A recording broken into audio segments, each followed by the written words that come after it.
Welcome back to the channel, guys. In this video, we're going to be going over the March Madness edition, but except we're going to do college football instead. This is going to be a 64-team bracket where we go over every single one of the 64 teams selected, and it'll just be like a selection show, just like college basketball. We're going to have the 10 FBS conference champions as well as the 14 FCS conference champions. And determining at-large positions, FCS co-champs will be determined and get priority over non-conference winners in the FBS. So let's get to the selection show, guys, and we'll start out with the #1 overall seed in the South region, and that will be the Georgia Bulldogs, 13-0 SEC champs. Beat LSU, been the best team all year.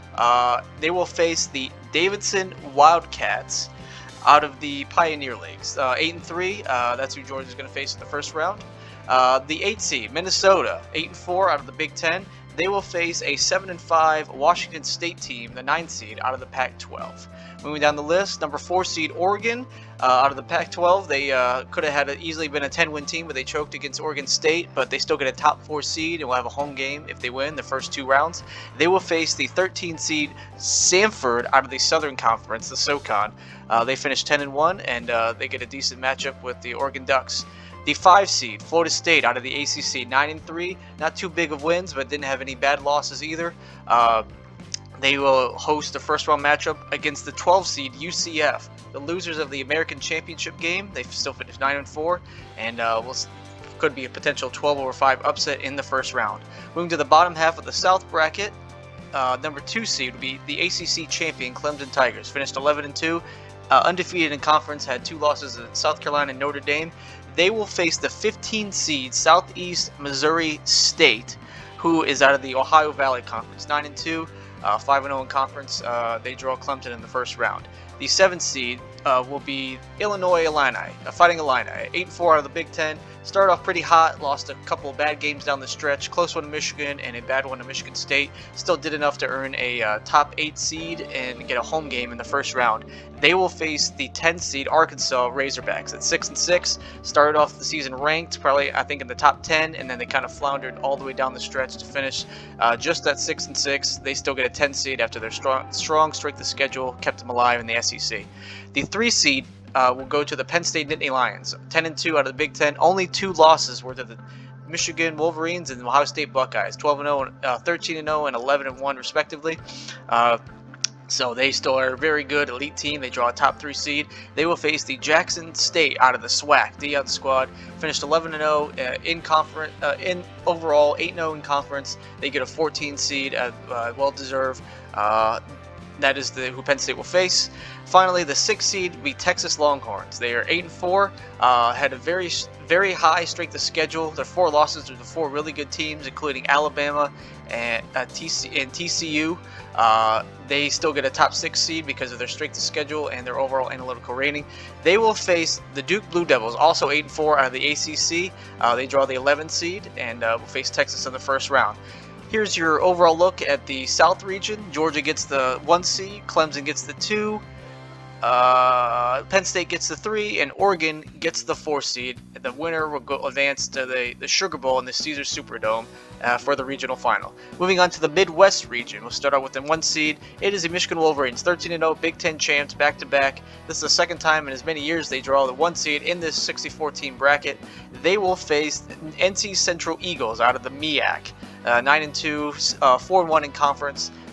Conference champ, I forget when they last won it, but they draw the Michigan Wolverines in the first round. Still a conference champ, made it the tournament. The 8th seed in this region go to Texas Tech Red Raiders, 7-5 out of the Big 12. Pretty good season for the Big 12. Very strong opponents top to bottom.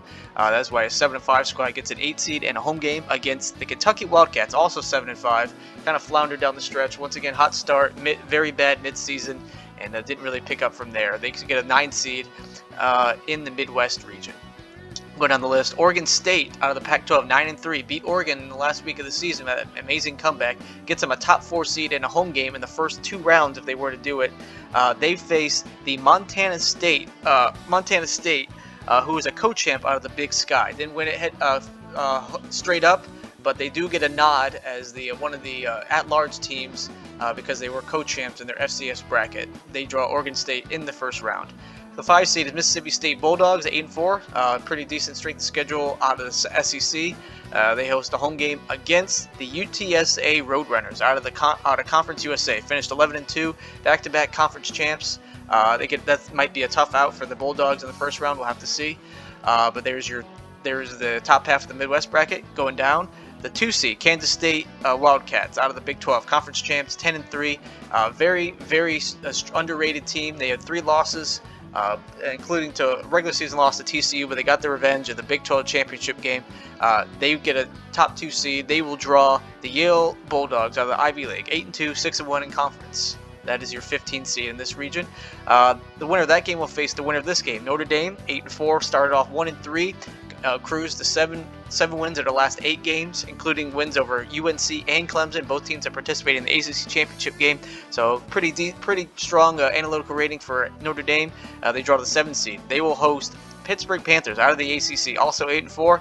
Kind of a weak year for the ACC. That's why a 8-win team gets that low, but they still get in the tournament as an at-large bid and the 10th seed. The 3 seed, the LSU Tigers out of the SEC, the loser in the SEC championship game, finished 9-4, beat Alabama and beat Ole Miss. Those are the 2 best wins of the season. Kind of catapults them to a SEC championship game appearance. They get the 3 seed. They will face Holy Cross out of the Patriot League, undefeated, 11-0 overall, 6-0 in conference.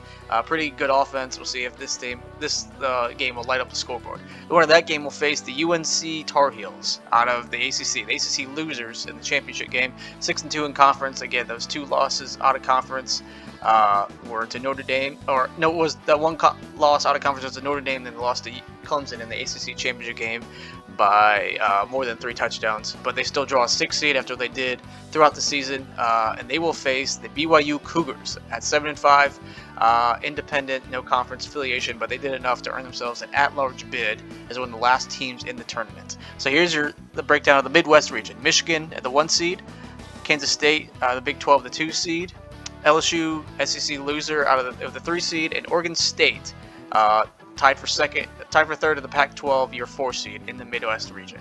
Going down the list to the West region, the 1 seed is the TCU Horned Frogs, 12-1. They lost in the conference championship to Kansas State, but still did enough throughout the year. Many good quality wins to earn themselves a top seed in their respective region. They will face the Gardner Webb out of the Big South, 5-0 in conference, 6-5 overall. One of the last teams automatic bids in this tournament, but they still get automatic bid for winning their conference. They get the 16th seed in the draw on the road at TCU. The winner of that game will face Detroit. Winner of this game, Troy Trojans, 11-2. Winners in the Sun Belt. Only losses were to Ole Miss and the second loss to Appalachian State. So this team could very well be 12-1, if not pull off the major upset against Ole Miss at 13-0. Could have been looking at a very much different seed and a very much different outcome for their season. But they still get an 8 seed. 11-2 is very good for a Sun Belt team. And they will face the Syracuse Orange out of the ACC. 7-5, kind of started out 6-0. Limped down the stretch to a 1-5 finish, but still finished decent enough, 4-4 in conference. Got a 9 seed in this tournament. Washington Huskies, surprising team that started off kind of flat. Started off with two losses in the first 6 games, finished with 6 straight wins, including a top 10 win over Oregon to finish out the month of November. They get a 4 seed draw and they will face the Toledo Rockets out of the MAC. The MAC champions, 8-5, 5-3 in the MAC. Probably one of the weaker FBS conference champs, but they still get a 13 seed automatic bid against the Washington Huskies. The winner of that game will face the Tulane Green Wave, 11-2 out of the American. Only loss was to UCF, which they got the revenge on in the American Conference Championship game. They will face the Mountain West Conference champion, Fresno State Bulldogs, 7-1 in conference, 9-4 overall. Beat Boise State on their rematch on the road, and they get a 12 seed automatic bid and get in the West region.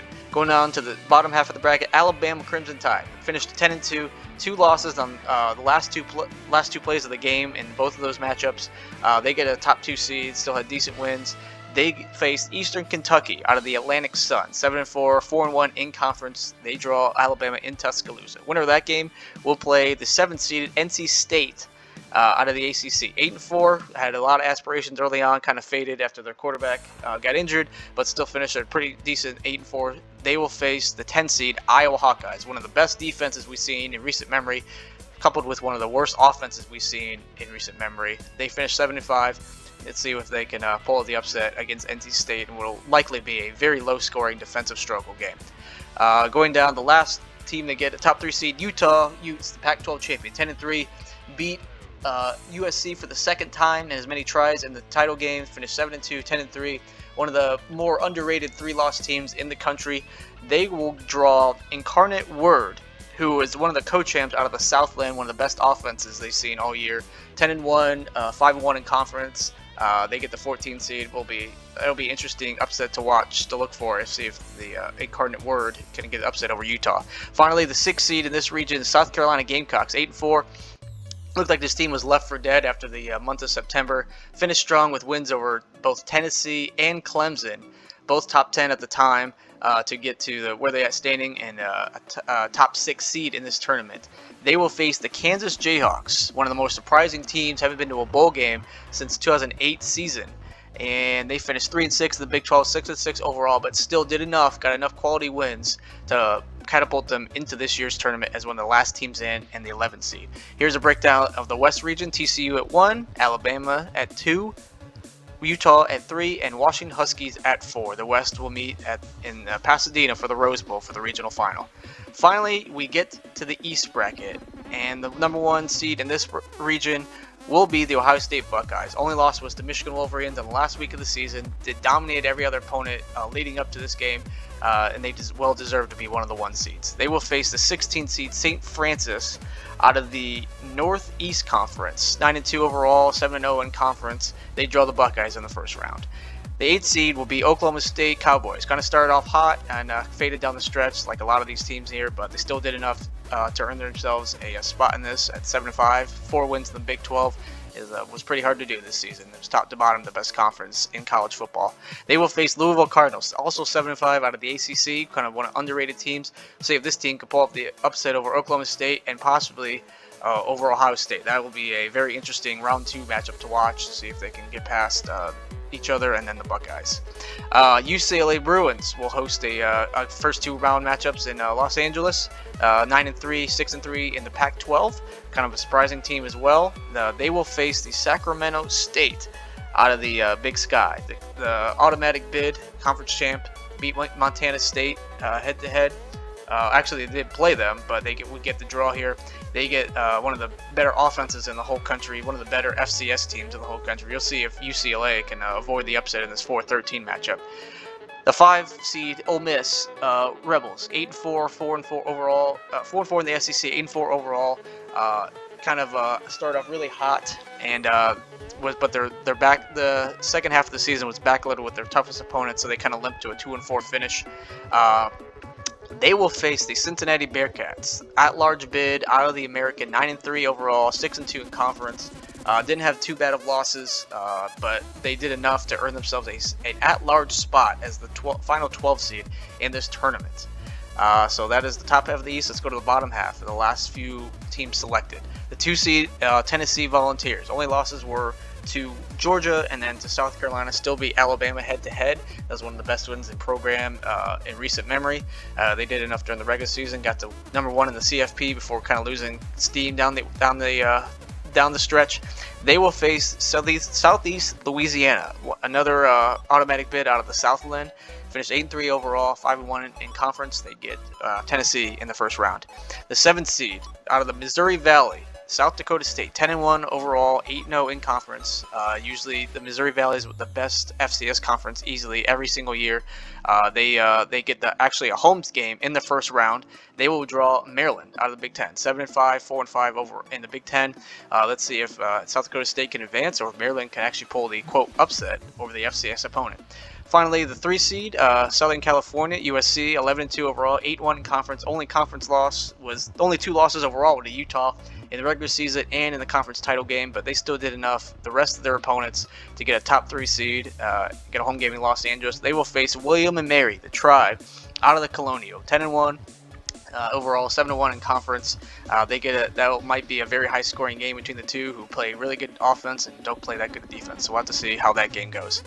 The 6th seed, Purdue Boilermakers out of the Big Ten, 8-5, Big Ten championship losers. The 6-3 in the Big Ten. Not too many strong quality wins, but not any bad losses either. So 6 wins in the Big Ten can get you pretty high nowadays.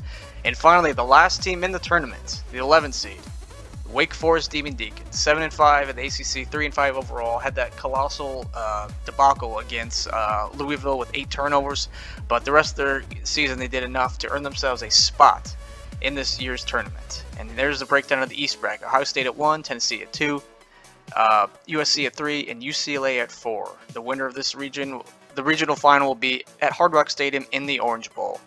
So those are all the teams that are in. Some of the teams that missed: Florida Gators, Baylor Bears, Oklahoma, Wisconsin, and Missouri round out the list of all these teams that did not quite make the tournament.